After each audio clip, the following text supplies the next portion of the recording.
দশম শ্রেণীর পাঠ্য শরৎচন্দ্র চট্টোপাধ্যায় লেখা পথের দাবি পাঠ্য অংশটি আজকে তোমাদের কাছে অনেকগুলি 3 নম্বরের প্রশ্ন উত্তর সহ আলোচনা করব। তার আগে একটু তোমাদের কাছে বিষয়বস্তুটা তুলে ধরি। আমরা দেখব যে পথের দাবি যে মূল উপন্যাসটির 6 নম্বর এবং 7 নম্বর যে পরিচ্ছেদ, তার কিছু অংশ নির্বাচিত হয়েছে দশম শ্রেণীর পাঠ্য হিসেবে। আমরা এই অংশে প্রথমেই দেখব একটি থানার চিত্র ফুটে উঠেছে।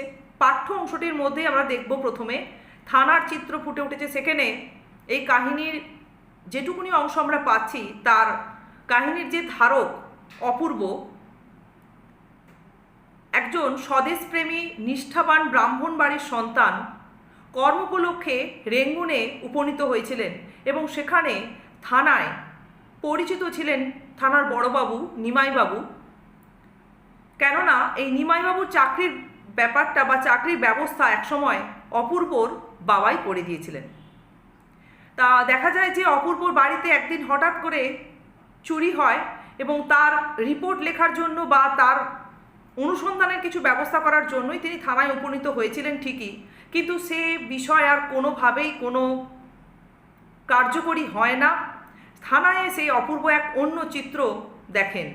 সেখানে পলিটিক্যাল সাসপেক্ট সব্যসাচী মল্লিকের সন্দেহে বেশ কিছু মানুষকে আটক করা হয়েছিল। তার মধ্যে বিশেষ একজনকে বিশেষভাবে সন্দেহ করে আটক করে রাখা হয়েছিল। পরে জানা গেল তিনি গিরিশ মহাপাত্র। এবং এই গিরিশ মহাপাত্রর প্রসঙ্গটা কাহিনীর পাঠ্য অংশটার আমরা শুরুতেই পাবো। সেখানে তার শারীরিক বর্ণনা, তার চোখের বর্ণনা, তারপরে রয়েছে তার পোশাক পরিচ্ছদের বর্ণনা। তোমাদের এরপরে টেক্সট পোর্শন পড়াতে গিয়ে একটা জায়গায় আমার প্রোনাউন্সিয়েশনে একটু মিস্টেক হয়ে গেছিলো। পরিচ্ছেদ হচ্ছে যেটা আমরা উপন্যাসের অংশ বলে থাকি, আর পরিচ্ছদ হচ্ছে পোশাক। তার পরিচ্ছদের বর্ণনা রয়েছে।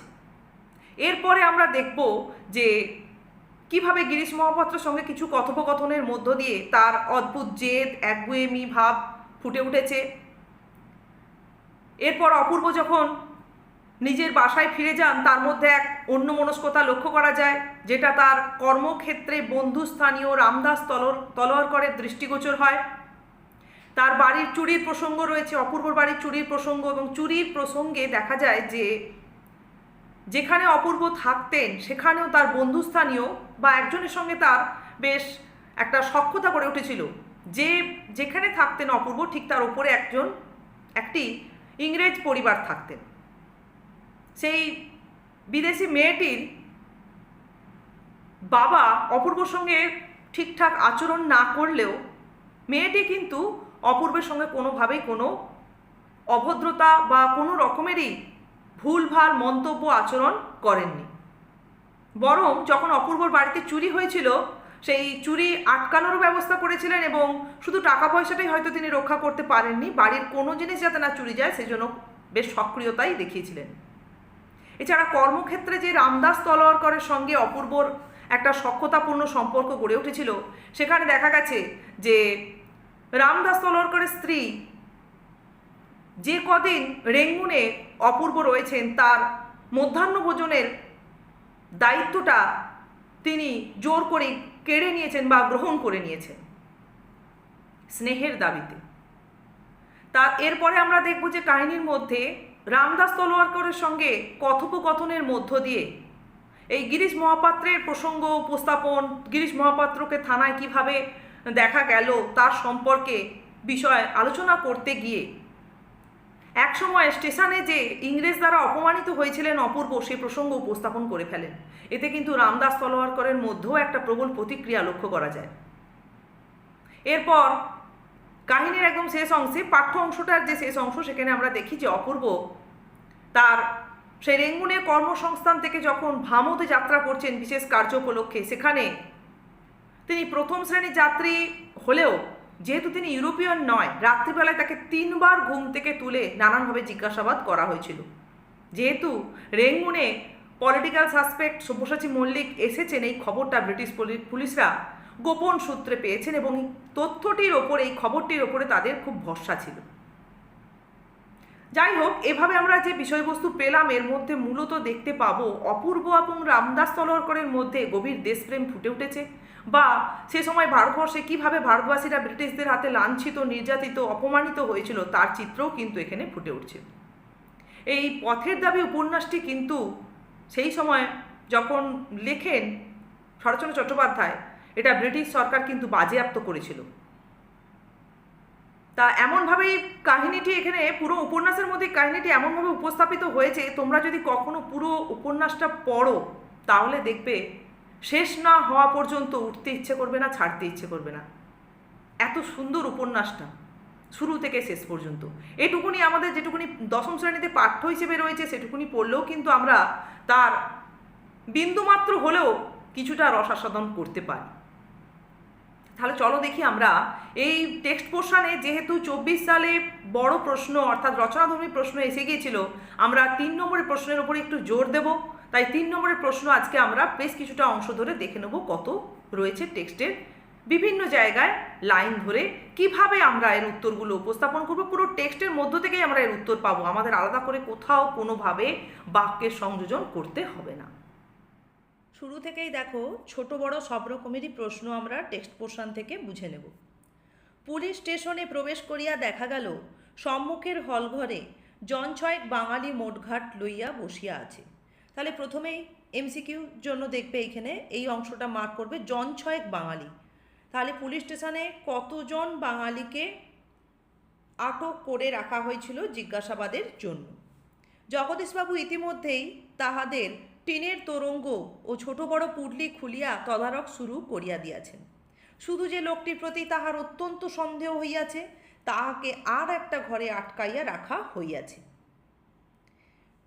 ইহারা সকলেই উত্তর ব্রহ্মে বর্মা অয়েল কোম্পানির তেলের খনির কারখানায় মিস্ত্রির কাজ করিতেছিল।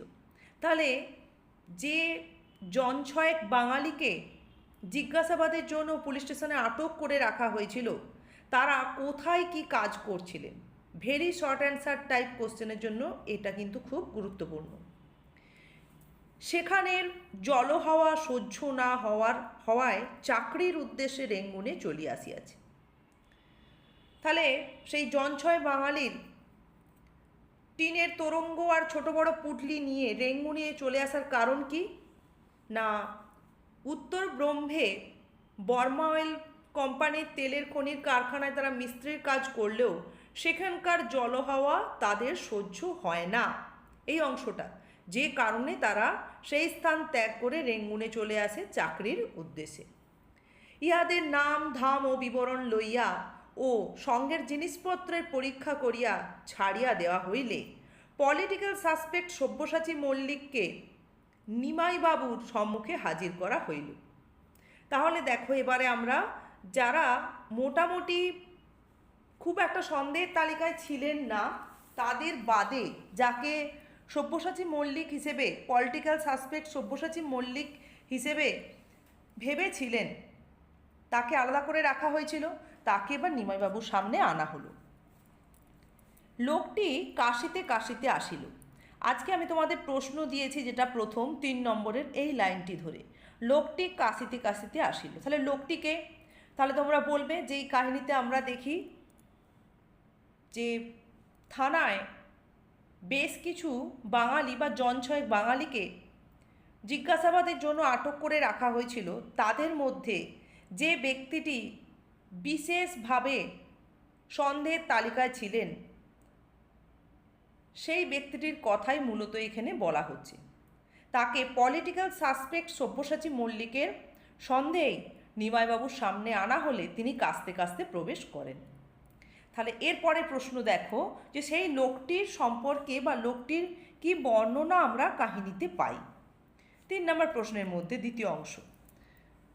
তাহলে বইয়ের অংশেই কিন্তু এর পরের উত্তরটা রয়েছে। দেখো কোথা থেকে হবে উত্তরটা, তাহলে শুরু হবে এই পোর্শন থেকে।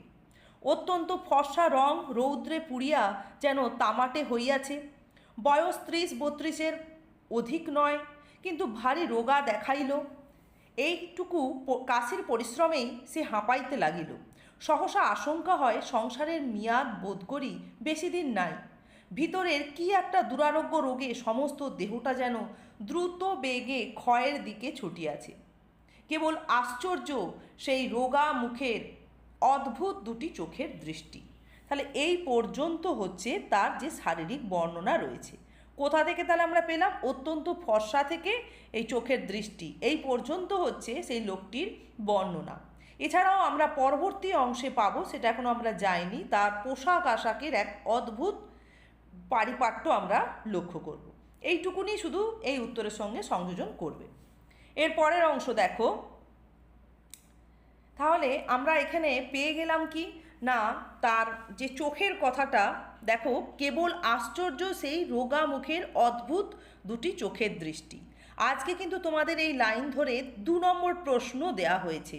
এই চোখের যে কথাটা, এই কথাটা নিয়ে, এই লাইনটা নিয়ে কিন্তু 2 নম্বর প্রশ্ন দেয়া হয়েছে। তাহলে তার ব্যক্তিটি কে এবং তার চোখ সম্পর্কে এ ধরনের মন্তব্য করার কারণ কি? তাহলে ব্যক্তিটিকে এর আগেই তোমরা পেয়ে গেছো, যে লোকটি কাশিতে কাশিতে আসিল, লোকটির প্রসঙ্গে আমরা যা উত্তরে বলবো এখানেও ব্যক্তিটিকে একই উত্তর। এরপর চোখের বর্ণনায় দেখো কি রয়েছে টেক্সট পোর্শনে। সে চোখ ছোট কি বড়, টানা কি গোল, দীপ্ত কি প্রভাহীন, এ সকল বিবরণ দিতে যাওয়াই বৃথা। অত্যন্ত গভীর জলাশয়ের মতো কি যে তাহাতে আছে, ভয় হয় এখানে খেলা চলিবে না, সাবধানে দূরে দাঁড়ানোই প্রয়োজন। ইহারই কোন অতল তলে তাহার ক্ষীণ প্রাণশক্তিটুকু লুকানো আছে, মৃত্যুও সেখানে প্রবেশ করিতে সাহস করে না, কেবল এই জন্যই যেন সে আজও বাঁচিয়া আছে।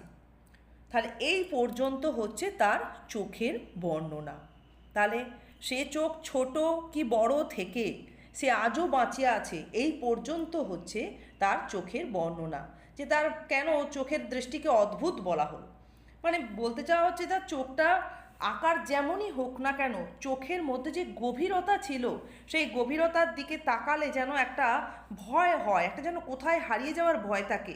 আর এখানে লেখক সেভাবেই তুলে ধরতে চাইছেন শরৎচন্দ্র চট্টোপাধ্যায়, যে সেই চোখের গভীরতার অতলেই যেন তার প্রাণশক্তিটা লুকিয়ে আছে, যে কারণে বাহ্যিকভাবে তাকে এতটা জীর্ণ শীর্ণ লাগলেও তার কিন্তু মৃত্যু তখনও পর্যন্ত তাকে ছুঁতে পারেনি।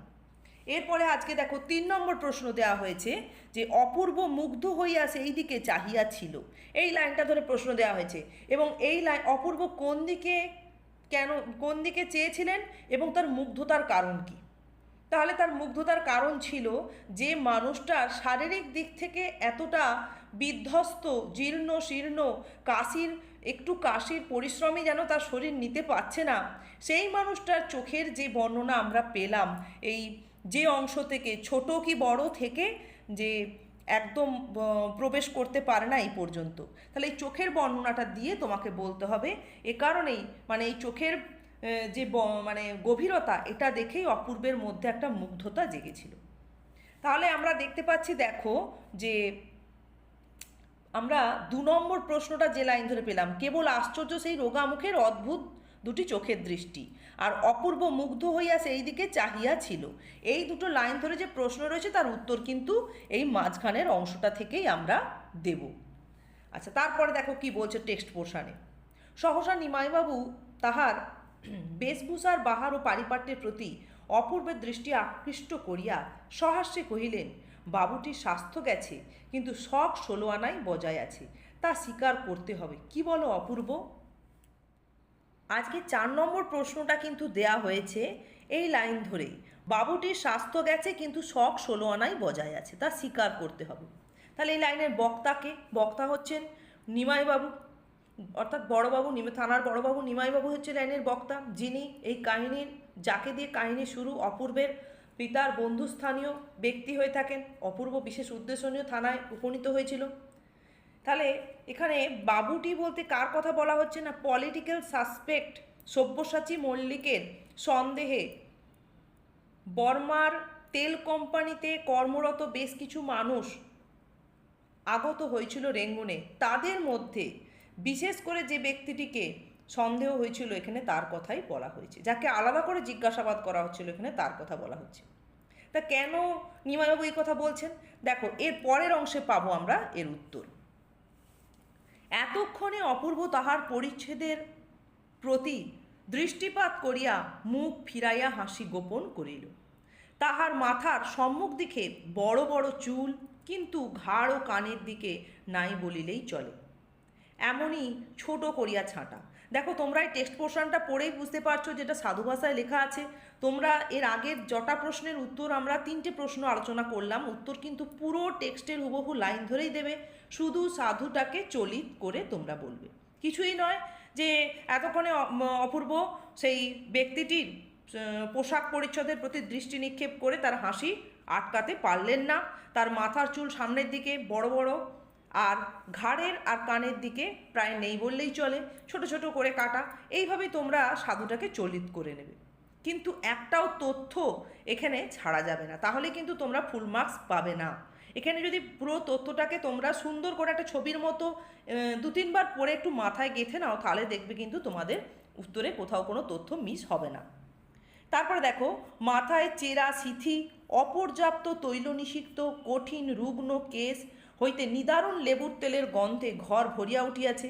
গায়ে জাপানি সিল্কের রামধনু রঙের চুড়িদার পাঞ্জাবি, তাহার বুক পকেট হইতে বাঘ আঁকা একটা রুমালের কিয়দাংশ দেখা যাইতেছে। উত্তরীয়ের কোনো বালাই নাই। পরনে বিলাতি মিলের কালো মকমল পাড়ে সূক্ষ্ম শাড়ি, পায়ে সবুজ রঙের ফুলমোজা, হাঁটুর ওপরে লাল ফিতা দিয়া বাঁধা, বার্নিশ করা পামসু, তলাটা মজবুত ও টিকসই করিতে আগা গোড়া লোহার নাল বাঁধানো, হাতে একগাছি হরিণের শিঙের হাতল দেওয়া বেতের ছড়ি। কয়দিনে জাহাজের ধকলে সমস্তই নোংরা হইয়া উঠিয়াছে। তাহলে দেখো, এই পর্যন্ত মূলত দেখতে গেলে যে মাথার সামনের দিকে চুল বড় বড় করে কাটা, ওইখান থেকে এই বেতের ছড়ি পর্যন্ত হচ্ছে তার পোশাক পরিচ্ছদের বর্ণনা। এটা দেখেই এখানে মন্তব্য করেছিলেন নিমাই বাবু যে বাবুটির স্বাস্থ্য গেছে কিন্তু শখ 16 আনাই বজায় আছে। তার পোশাক পরিচ্ছদের বর্ণনা তুলে ধরে, যেভাবে তুলে ধরা হয়েছে, সেটা থেকে আমরা যে চিত্রটা পাই, সেই চিত্রটা অনুমান করলে আমরা নিমাইবাবুর কথার সঙ্গে সহমত পোষণই করব। তাহলে আমরা 4টে প্রশ্নের উত্তর আলোচনা করে ফেললাম। পুরো একেবারে বইয়ের লাইন ধরেই কিন্তু উত্তরগুলো তোমরা এভাবে তৈরি করবে। ইহার আপাদমস্তক অপূর্ব বারবার নিরীক্ষণ করিয়া কহিল, কাকাবাবু, এ লোকটিকে আপনি কোনো কথা জিজ্ঞেস না করিয়াই ছেড়ে দিন। যাকে খুঁজছেন সে যে এ নয়, তার আমি জামিন হতে পারি। আজ তোমাদের 5 নম্বর প্রশ্ন দেওয়া হয়েছে এই লাইন ধরে, তার আমি জামিন হতে পারি। কে কোন বিষয়ে জামিন হতে পারে বলে মন্তব্য প্রকাশ করেছেন? অপূর্ব থানায় বিশেষ কর্মোপলক্ষে গেলেও কাকা সম্পর্কীয় বা পিতার বন্ধুস্থানীয় থানার বড়বাবু নিমাইবাবুর সঙ্গে আলাপচারিতার পর দেখা গেল থানায় বেশ কিছু বাঙালিকে বা জনাছয়েক বাঙালিকে ওই নানান জিজ্ঞাসাবাদের জন্য আটক করে রাখা হয়েছিল, এবং তাদের মধ্যে একজনকে পলিটিক্যাল সাসপেক্ট সব্যসাচী মল্লিকের সন্দেহে বিশেষভাবে জিজ্ঞাসাবাদ করা হচ্ছিল। সেই ব্যক্তিটির পোশাকের যে বিবরণ আমরা কাহিনীতে পেলাম, যা অপূর্বর দৃষ্টিতে ধরা পড়েছিল, তা আমরা দেখতে পাই। বলে কি বলবে না, এখানে তার মাথার সামনের দিকের চুল কেমন ছিল, ওইখান থেকে শুরু করে একদম ওই সমস্ত কিছু ওই জাহাজের ধকলে নোংরা হয়ে উঠেছে এই পর্যন্ত। বর্ণনাটা সংক্ষেপেই দিতে হবে এখানে। এই বর্ণনাটা, পোশাকের বর্ণনাটা বড়ই রয়েছে। এটা মূলত 5 নম্বরের প্রশ্নে খুব সুন্দর করে লেখা যায়, কিন্তু 3 নম্বরের প্রশ্নেও থাকলে তোমাদের একটু সংক্ষিপ্ত করেই তুলে ধরতে হবে। তাই সমস্ত কিছু তার দৈহিক যে পোশাক আশাকের যে বর্ণনা, তার দৈহিক যে জীর্ণতা শীর্ণতা, তাকে যেন ছাপিয়ে গিয়েছিল।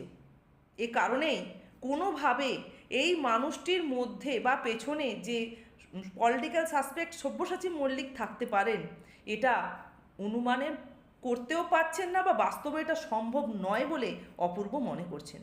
তাই এই ব্যক্তিটিকে কোনোভাবেই যে আর জিজ্ঞাসাবাদ করার প্রয়োজন নেই। যাকে তারা খুঁজছেন তার বদলে যে অন্য জায়গায় তারা পণ্ডশ্রম করছেন, এটা বোঝাতে গিয়েই কিন্তু অপূর্ব এই ধরনের মন্তব্য করেছেন। তাহলে বোঝা গেল উত্তরটা। দেখো, আমরা দেখলাম যে এর আগে 4 নম্বর প্রশ্ন, যে লাইন ধরে তোমাদের দেওয়া হয়েছিল, বাবুটির স্বাস্থ্য গেছে কিন্তু শখ 16 আনাই বজায় আছে, এর উত্তরে যে অংশটা পেলাম, তারপরে দেখো এই লাইনটা, তার আমি জামিন হতে পারি, এই প্রশ্নের উত্তরেও কিন্তু দেখা যাচ্ছে একই উত্তরের পোর্শন আসছে। তাহলে আমরা দেখব এরকম অনেক লাইনই আছে যার উত্তর কিন্তু আমাদের তৈরি করাই আছে, শুধু টেক্সটটা ভালো করে পড়লে আমরা বুঝতে পারবো যে কোন কোন লাইন ধরে প্রশ্ন এলে উত্তরটাকে আমরা কিভাবে উপস্থাপন করব। একই উত্তর তোমরা পাবে, তৈরি করা উত্তরই তোমাদের থাকবে। এর পরের অংশে দেখো, নিমাইবাবু চুপ করিয়া, এখান থেকে পড়ছি, নিমাইবাবু চুপ করিয়া রহিলেন। অপূর্ব কহিল, আর যাই হোক, যাকে খুঁজছেন তার কালচারের কথাটা একবার ভেবে দেখুন। মানে যে পলিটিক্যাল সাসপেক্ট সব্যসাচী মল্লিক, তিনি একজন বিপ্লবী, তিনি একজন স্বাধীনতা সংগ্রামী, তার যে ধরনের রুচি বোধ বা তার পোশাক আশাক, তার যেটা হওয়া দরকার তার সঙ্গে কিন্তু কোনোভাবেই মিল খাচ্ছে না এই মানুষটির সঙ্গে। তাই এখানে অপূর্ব তার কালচারের কথাটা তুলে ধরে বোঝাতে চাইছেন কাকা সম্পর্কীয় নিমাইবাবুকে। নিমাইবাবু হাসিয়া ঘাড় নাড়িলেন, কহিলেন, তোমার নাম কি হে? আজ্ঞে গিরিশ মহাপাত্র। একদম মহাপাত্র? তুমিও তেলের খনিতেই কাজ করছিলে না? এখন রেঙ্গুনেই থাকবে? তোমার বাক্স বিছানা তো খানাতল্লাশি হয়ে গেছে, দেখি তোমার ট্যাঁকে এবং পকেটে কি আছে। তাহলে এরপরে আমরা দেখব যে তার নাম জানা গেল গিরিশ মহাপাত্র ব্যক্তিটির, এবং তার ট্যাঁক আর পকেটে কি রয়েছে খানাতল্লাশি করবেন নিমাইবাবু। তাহার ট্যাঁক হইতে একটি টাকা ও গন্ডা 6 পয়সা বাহির হইল। তাহলে এমসিকিউ বা ভেরি শর্ট অ্যান্সার টাইপ কোশ্চেনের জন্য এই জায়গাটা খুব গুরুত্বপূর্ণ, যে তার ট্যাঙ্ক থেকে কী কী পাওয়া গিয়েছিল এবং পকেট থেকে কী পাওয়া গিয়েছিল। এটা যদি তোমরা একটা জায়গায় আর একটা লিখে দাও তাহলে কিন্তু উত্তরটা একেবারে ভুল হয়ে যাবে। তাহলে ট্যাঙ্ক থেকে পাওয়া গিয়েছিল একটি টাকা ও গন্ডা 6 পয়সা, এইটুকুনি তথ্য এখানে মাথায় রাখতে হবে। আর পকেট থেকে কী কী পাওয়া গিয়েছিল দেখো, একটা লোহার কম্পাস, মাপ করিবার কাঠের একটা ফুটরুল, আর কয়েকটা বিড়ি, একটা দেশলাই ও একটা গাঁজার কলিকা বাহির হইয়া পড়িল। তাহলে এখানে কিন্তু পকেট থেকে অনেকগুলো জিনিস বেরোলো।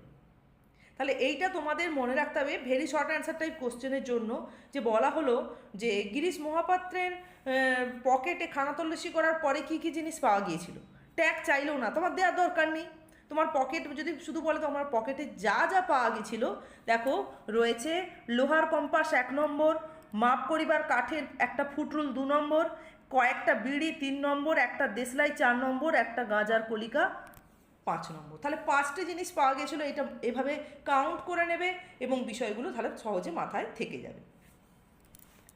এরপরে দেখো, তাহলে আমরা এতক্ষণে কিন্তু 5টা 3 নম্বরের প্রশ্ন আলোচনা করে ফেলেছি, 5-এর দাগ পর্যন্ত আমাদের প্রশ্নের উত্তর আলোচনা হয়ে গেছে। এরপর নিমাইবাবু কহিলেন, তুমি গাঁজা খাও? লোকটি অসংকোচে জবাব দিল, আজ্ঞে না।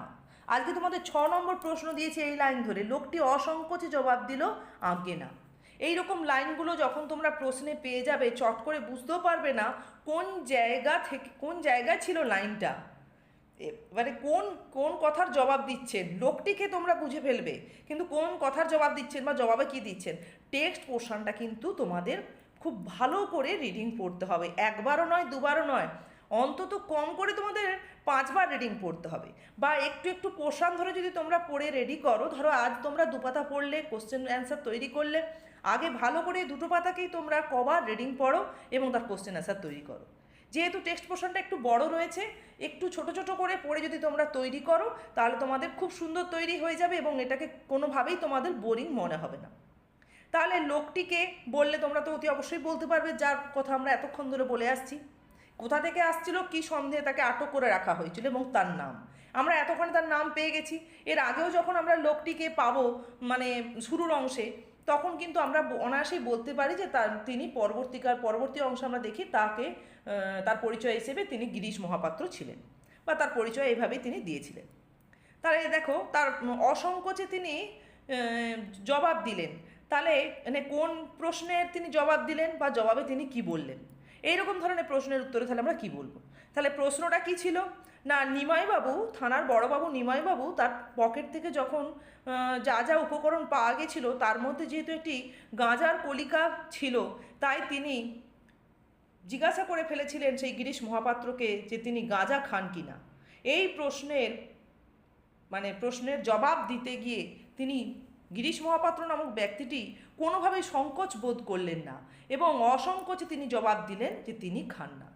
এবং জবাব দিতে গিয়ে মানে এই বস্তুটি তার পকেটে যে রয়েছে সেই মানে কেন রয়েছে বা তার কি প্রয়োজনে লাগতে পারে এই বিষয়ে তিনি আর কি জানিয়েছিলেন বা এই মানে জবাবে তিনি আর কি জানিয়েছিলেন এর পরের অংশে দেখো রয়েছে। তবে এই বস্তুটি পকেটে কেন নিমাইবাবু পুনরায় প্রশ্ন করছেন। আগে পথে কুড়িয়ে পেলাম, যদি কারো কাজে লাগে তাই তুলে রেখেছি। জগদীশবাবু এই সময় ঘরে, আচ্ছা তাহলে আমরা কি দেখব না যে তিনি গিরিশ মহাপাত্র নামক ব্যক্তিটি খুবই সদয়, তিনি নিজে গাঁজা খান না, কিন্তু যদি পথে কুড়িয়ে পেয়েছিলেন যদি কারোর কোনোভাবে প্রয়োজনে লাগে কাজে লাগে সে কারণেই সেটিকে তিনি যত্ন করে তার পকেটে স্থান দিয়েছেন। এরপরে দেখো, জগদীশবাবু এই সময় ঘরে ঢুকিতে নিমাইবাবু হাসিয়া কহিলেন, দেখো জগদীশ কিরূপ সদাশয় ব্যক্তি ইনি, যদি কারো কাজে লাগে তাই গাঁজার কলকেটি কুড়িয়ে পকেটে রেখেছেন। ক্ষণকাল মৌন থাকিয়া কহিলেন, গাঁজা খাবার সমস্ত লক্ষণই তোমাতে বিদ্যমান বাবা, বললেই পারতে খাই, কিন্তু কদিনই বা বাঁচবে, এই তো তোমার দেহ, আর খেও না, বুড়ো মানুষের কথাটা শুনো। তাহলে আজকে আমাদের 6 নম্বর প্রশ্ন ছিল এই লাইনটি ধরে। এটা খুবই একটু ছোট প্রশ্নের মধ্যেই রয়েছে, উত্তরের পরিসর খুবই কম। আচ্ছা এরপরে দেখো আজকে আমি তোমাদের 7 নম্বর প্রশ্ন দিয়েছি এই লাইনটি ধরে, কিরূপ সদাশয় ব্যক্তি ইনি। তাহলে কোন কাকে সদাশয় ব্যক্তি বলে এখানে বক্তা চিহ্নিত করছেন। তাহলে এই লাইনের বক্তা হচ্ছেন কে? নিমাইবাবু। জগদীশবাবুর কাছে এখানে থানায় পলিটিক্যাল সাসপেক্ট সব্যসাচী মল্লিকের যে সন্দেহে যে বর্মার তেল কোম্পানি থেকে আগত রেঙ্গুনে ব্যক্তিটিকে অর্থাৎ গিরিশ মহাপাত্রকে আটক করে রাখা হয়েছিল, নানান জিজ্ঞাসাবাদ করা হচ্ছিল, তার ট্যাগ ও পকেটে যে খানাতল্লাশি করা হয়েছিল, দেখা গেল সেখানে পকেট থেকে একটি গাঁজার কলকে বেরিয়েছিল।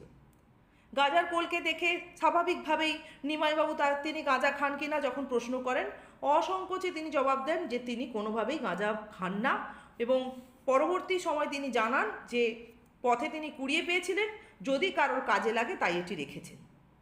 তা এখানে তার শরীরের মধ্যে তার শরীরে সেই যে ক্ষয়িষ্ণুতা বা যে রোগের লক্ষণ বাহ্যিকভাবে প্রকাশিত হচ্ছিল তা দেখে নিমাইবাবু বলতে বাধ্যই হয়েছিলেন যে তার মধ্যে গাঁজা খাওয়ার লক্ষণ পূর্ণমাত্রায় বিদ্যমান ছিল, যেটা আমরা এখানে পাচ্ছি। এবং তার শারীরিক অবস্থা দেখে এটাও বলতে বাধ্য হয়েছিলেন তিনি কদিনই বার বাঁচবেন, তবুও তিনি কোনোভাবেই স্বীকার করলেন না তার সামনে যে তিনি গাঁজা খান বলে। এ কারণে এবং অন্যের প্রয়োজনে যেহেতু তিনি পকেটে সেটিকে স্থান দিয়েছিলেন, তাই তার স্বভাবের মধ্যে যে একটা হাস্যকর দিক ফুটে উঠছে সেটাই তিনি জগদীশবাবুর কাছে, নিমাইবাবু জগদীশবাবুর কাছে এভাবে তুলে ধরলেন। আচ্ছা এরপরের প্রশ্নটা দেখো, এরপরে এই লাইনটা ছাড়া আরও একটা লাইন ধরে এখানে প্রশ্ন দেওয়া হয়েছে, বুড়ো মানুষের কথাটা শুনো। তাহলে এখানে বুড়ো মানুষটি কে? বুড়ো মানুষটি হচ্ছেন নিমাইবাবু, থানার যে বড়বাবু নিমাইবাবু। এবং তার কাকে কোন কথাটা শোনার পরামর্শ তিনি দিয়েছিলেন না সেই পলিটিক্যাল সাসপেক্ট সব্যসাচী মল্লিক সন্দেহে আটক করা গিরিশ মহাপাত্রকে তিনি পরামর্শটা দিয়েছিলেন। কেন না তার পকেট থেকে এই দ্রব্যটি পাওয়া গিয়েছিল এবং উত্তরে তিনি জানিয়েছিলেন যে তিনি গাঁজা খান না, কিন্তু তার শরীরের মধ্যে যা লক্ষণ ফুটে উঠছিল তাতে নিমাইবাবু স্পষ্টই বুঝতে পারছিলেন যে তিনি গাঁজা খান, কিন্তু তার সকলের সামনে অস্বীকার করায় বা তার শরীরের কথা চিন্তা করেই তিনি এখানে এইভাবে মন্তব্য করেছেন। উত্তরগুলো কিন্তু এখানে মূলত কাছাকাছি, শুধু টেক্সট পোর্শন তোমাদের খুঁটিয়ে পড়তে হবে, তবে তোমরা মনে রাখতে পারবে কোন লাইন ধরে প্রশ্ন থাকলে উত্তরটা তোমরা কোথা থেকে লিখবে। তাহলে 8 নম্বর প্রশ্ন আজকে হয়ে গেল। এরপরে দেখো টেক্সট অংশ, মহাপাত্র মাথা নাড়িয়ে অস্বীকার করিয়া বলিল, আজ্ঞে না মাইরি খাইনি। দেখেছো এখনো পর্যন্ত তার জেদ। তবে ইয়ার বন্ধু কেউ তৈরি করে দিতে বললে দিই, এই মাত্র, নইলে নিজে খাইনি। জগদীশবাবু চটিয়া কহিলেন, দয়ার সাগর, পরকে সেজে দিয়ে নিজে খাইনে, মিথ্যেবাদী কোথাকার। তাহলে আজকের 9 নম্বর প্রশ্ন দেয়া হয়েছে, দেখো এই লাইনটি ধরে, জগদীশবাবু চটিয়া উঠিয়া কহিলেন। তাহলে জগদীশবাবু চটে ওঠার কারণ কি বা চটে উঠে তিনি কী বা বললেন? তাহলে জগদীশবাবু কিন্তু শুরু থেকে ছিলেন না।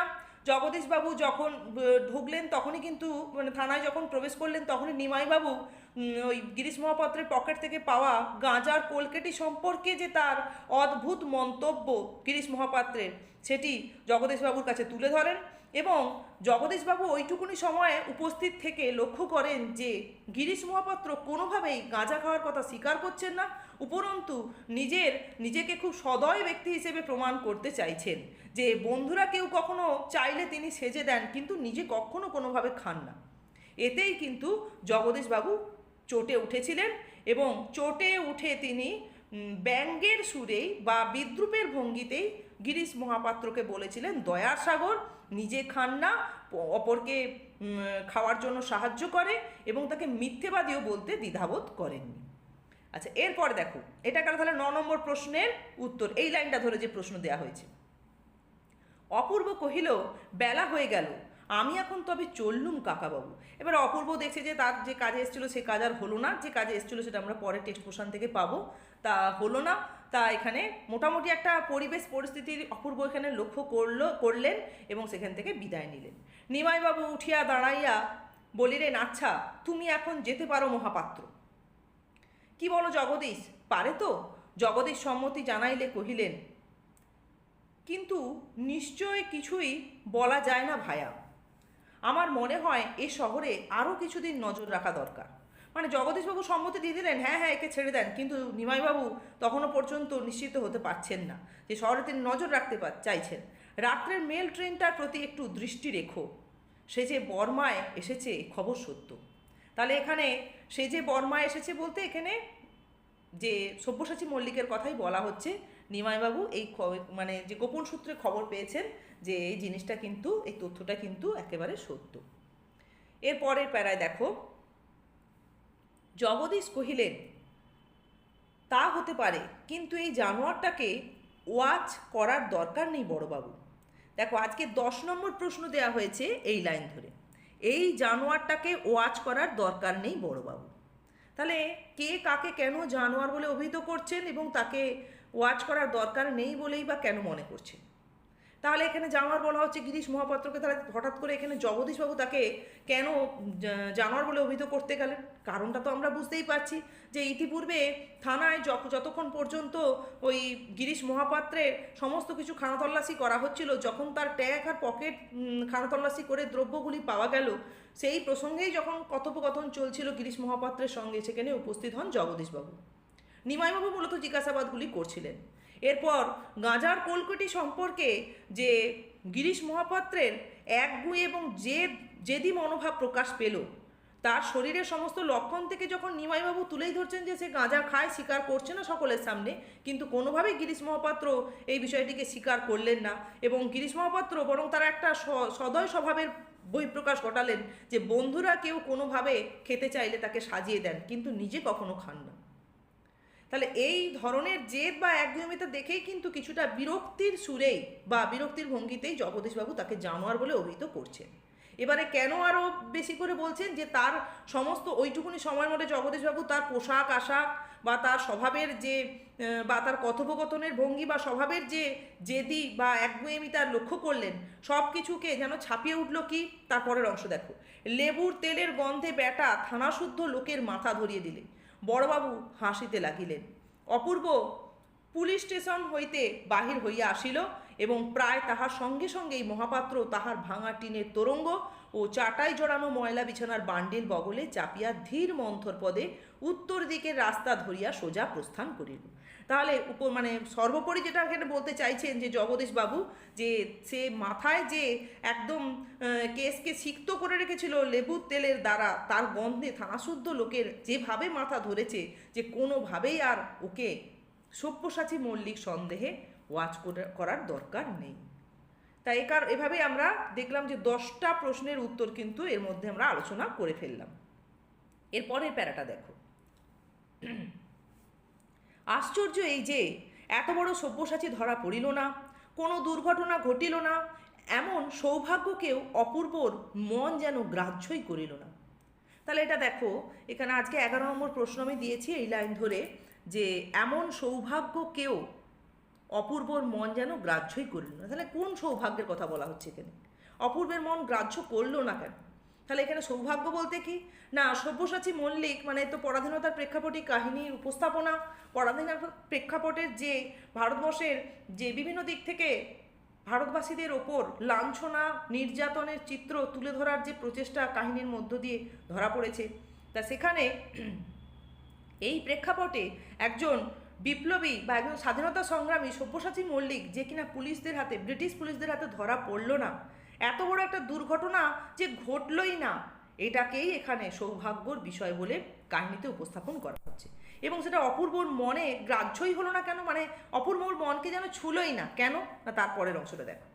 বাসায় ফিরিয়া দাড়ি গোপ কামানো হইতে শুরু করিয়া সন্ধানিক স্নানাহার, পোশাক পরা, অফিস যাওয়া প্রভৃতি নিত্য কাজগুলায় বাধা পাইল না সত্য, কিন্তু ঠিক কি যে সে ভাবিতে লাগিল তাহার নির্দেশ নাই।